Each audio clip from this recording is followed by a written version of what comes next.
Vandag staan ons stil by 'n netelige saak. Ek dink daar is baie mense wat voel, mense word onnodig uitgesonder. Hulle word onnodig goed behandel, veral wanneer dit by kerkmense kom. En dan wanneer die Bybel nog praat dat daar dubbele erkenning gegee moet word aan die ouderling, dan word party mense net eenvoudig ongemaklik. Waarom word daardie persoon nou beter behandel as ander? Die Bybel is baie duidelik hieroor. Paulus skryf aan Timoteus in 1 Timoteus 5 vers 17 tot 18.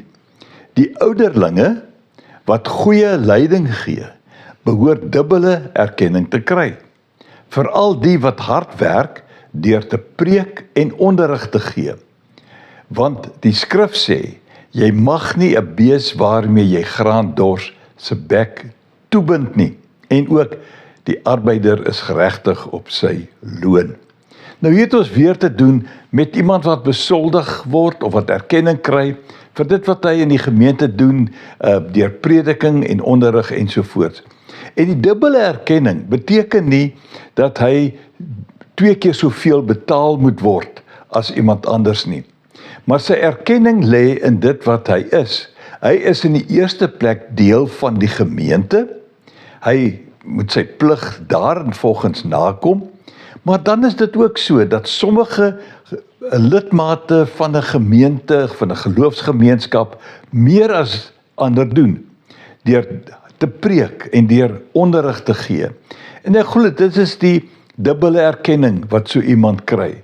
Hy word erken as lid van die gemeente, maar ook as die leier in 'n gemeente. Iemand wat ander toerus vir hulle dienswerk.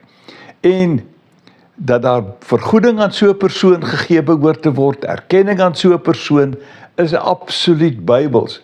En kom ons doen dit met minder gekla.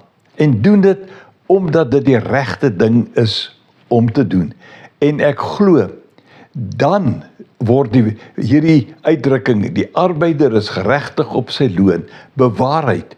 Nie deurdat die kerkraad vir so iemand iets betaal nie, maar deur dit wat ek teenoor so 'n persoon doen en my waardering teenoor so 'n persoon toon, of dit 'n man of 'n vrou is. Loop mooi.